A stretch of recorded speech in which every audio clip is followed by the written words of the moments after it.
त्याच्यावर समजून येतं. जळगाव जामोद तालुक्यामध्ये फक्त जळगावमध्ये 2-3 MBBS डॉक्टर आहेत अध्यक्ष महोदय.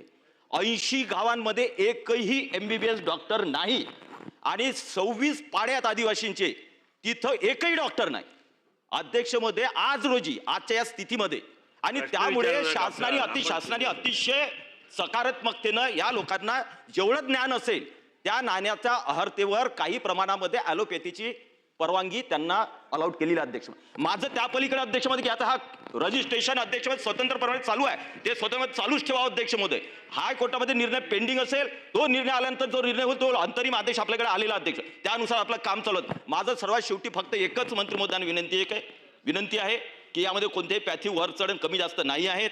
मी होमिओपॅथीचा कोणत्याही याच्यामध्ये मी होमिओपॅथीचे डोस घेतो अध्यक्ष, कोणतीच पॅथी वापरत नाही स्वतःच्या शरीरासाठी. मी एवढ्यासाठी सांगतो अध्यक्ष, महत्वाचा विषय आणि म्हणून अध्यक्ष महोदय मंत्री महोदयांना विनंती आहे.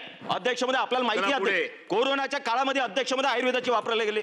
अध्यक्ष महोदय जेव्हा आपल्याला अध्यक्ष महोदय ह्या बाकीच्या काही होतं त्याला आयुर्वेद वापरला जाते, कुठं होमिओपॅथी वापरला जाते. अध्यक्ष महोदय माझं मंत्री महोदय एकच आहे अध्यक्ष महोदय, जिथं ज्या पॅथीची आवश्यकता असेल, होमिओपॅथीची असेल, कुठं आयुर्वेदाची ॲलोपॅथीला असेल, ॲलोपॅथीच्या आयुर्वेदाला असेल, अशामध्ये मिश्र पद्धतीनं वापर करण्यासाठी आपण सर्व डॉक्टरांना परवानगी देणार आहात.